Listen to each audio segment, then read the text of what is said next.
Hi guys! Ngayon po ay samahan niyo po ako muli. Yan nga po, hindi po ako naglagay ng taba dyan. Dinaretso ko na po ang luyaan, kamatis sa ating kawa. Yan, dyan po ako komportable magluto. Takpan lang po natin para hindi po tayo mahirapan magdurog ng ating kamatis. Pag ganyan na nga pong ating kamatis ay isunod na po natin ang pangalawang piga ng ating kalamansi. Yes, yan nga po, inad ko na nga po siya. Yan ang ating pangalawang piga. And nag-add lang po ako ng asin, pampalasa po sa ating niluluto na pinangat. Yan. And konting pampalasa. And sunod na nga po natin ang siling haba and okra. And konting tubig. Yan nga siya guys. Step by step po itong ating ginagawa. And sa part na yan, takpan lang po natin hanggang kumulo po siya ng ganito. And pag kumulo na po ng kumulo, i-add na po natin ang unang piga ng ating kalamansi.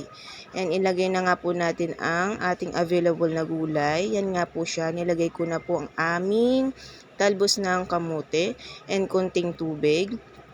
At yung tilapia po ay inibabaw ko po siya para hindi po siya mga durog sa ating nilulutong pinangat. Yan.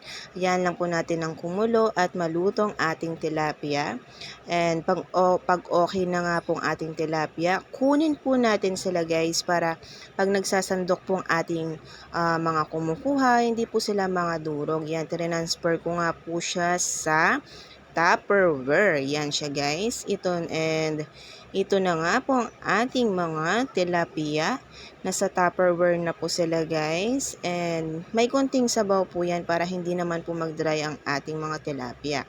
And ito na nga po ang kanyang sabaw. Yan siya guys. Hiniwalay ko po talaga siya para hindi po siya mga durog kapag sila ay nagsandok. Dahil para po ito sa 23 na katao. Yan na nga sila guys. Yan. Marami po kasi sila. And pa-follow, like, comment, and share na rin po ako para updated po kayo sa next video na aking i-upload. And naway may natutunan po kayo sa aking video na ito. And thank you for watching. Ingat! Bye-bye!